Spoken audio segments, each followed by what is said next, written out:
Tak dobrý den, Adame, děkuji, že jsi udělal čas se mnou popovídat.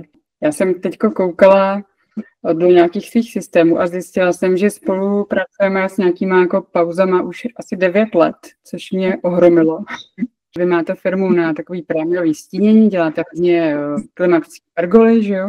Tak my tady vlastně teď pro ostatní můžeme popsat, co jsme spolu dělali naposled, že jo? To byla taková věc, která může možná i někoho inspirovat, že jsme ty texty nevyužívali k tomu, aby jsme vás nějak jako víc promovali a víc jste prodával, ale spíš, aby jsme odstranili nějaký problém, který vy jste v tom podnikání vnímal, že jo?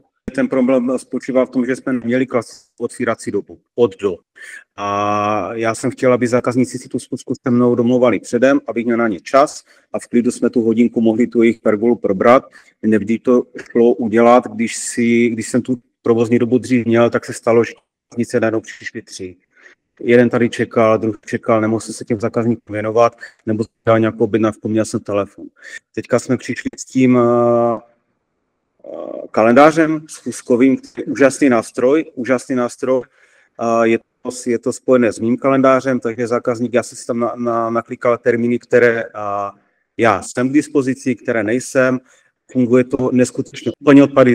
Úplně odpadly telefony s domluváním té schůzky.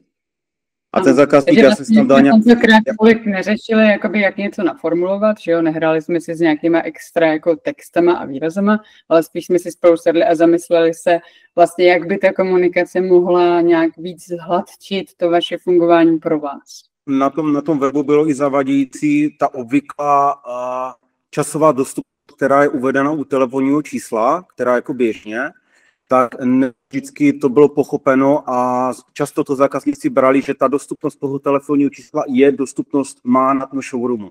Toto nevždy bylo pochopeno, ale teďka je to úplně jednoznačné. Chci si mluvit zkusku, kliknu na odkaz a jdeme do kalendáře. Jo, to vím, že jste mi hned potom, co jste to nasadil, psal, že to funguje jako pro vás super, že tu změnu vnímáte. Tak ta dazva. Dneska 2 schůzky mi přišly. Myslím si, že těch schůzek je teďka asi i víc, než když jsem to řešil skrz ten telefon. Adame, zkuste mi ještě říct, když se na nás teď třeba dívá někdo, kdo mě sleduje moji práci a váhá, jestli bych se hodila i pro něj a pro jeho firmu. S čím vy si mě spojujete? Mně se líbilo, že za těch 10 let, nebo líbí, že za těch 10 let, co spolupracujeme, už jsme pochopili. U vás je výhoda v tom, že ten web si umí asi každý, nikdy v takové kvalitě, jako to uděláte vy, protože vy máte na to ten pohled z toho venku. A to se mi líbí. Myslím, že my, co máme tu firmu, je 15 let, tak už jsem trošičku nemám ten pohled z toho venčí. Vy mi ten pohled dáte, díváte se na to i jako ten zákazník. Já si často, když se dívám na ten web, říkám i u toho telefonní čísla, kde ta osoba říkám, tak to je pro každého přece jasné, to je zřejmé, ale nemusí to tak vždycky být. Vy mi dáváte ten druhý pohled, který je fajn. A na rovinu, nikdy texty nevymyslel tak hezky, jak to vymyslíte vy. Nikdy. No možná už teď díky AI. Míšo, já to AI používám okrajově a není to ono a to, aby mi AI udělalo nějaký košatý e-mail, já píšu dost jako stručně, stejně dneska zadáte nějaké body, to AI vám z těch bodů udělá košatý e-mail a příjemce, stejně aby to nemusel číst celou A4, tak si to zase hodí do AI a udělá si z toho nějaký výcud. To je výsledek. Nemyslím si, že AI dokáže napsat tak hezké texty, jak jste mi napsala vy. A myslím si, hodně mě to odlišuje od konkurence, textovala jste mi i nabídky a často se setkávám s tím, že zákazníci na to reagují, že ono totiž to vysíláte, to dostanete. My komunikujeme nějakou formou, která je blízká i my. Samozřejmě musím to mít stejně nastavené jako vy, jako je ten toho webu.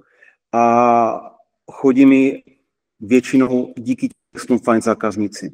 Mně se líbilo, jak jste říkal, co vysíláte, to dostanete zpátky, protože vlastně o tom vnímám, že hodně ta moje práce je spojit se s někým, jako jste vy, a vytáhnout vlastně nahoru tu esenci té firmy a tu odrážet v té komunikaci vlastně, aby to jako bylo opravdový takový, jako jste vy, ne, že prostě já, co by textář tam dodám uměle nějaký jako naleštěný slova. Tak a to právě myslím, že to ta AI neudělá. Jo, ta AI dneska si myslím, že to nedokáže nacítit tu atmosféru v té firmě, což vy už jste nacítila za tu dobu. Musím ale říct, že mám docela dobré zkušenosti, když takhle s někým po určitý spolupráci už jako vezmeme něco, co jsme spolu vytvořili a teďka oni s tím dál třeba pokračují, tak už dokážou dostávat jako řádově lepší výsledky, protože vlastně tam nasypou něco, s čím jsou spokojení a vlastně se to pak tomu víc a víc třeba blíží.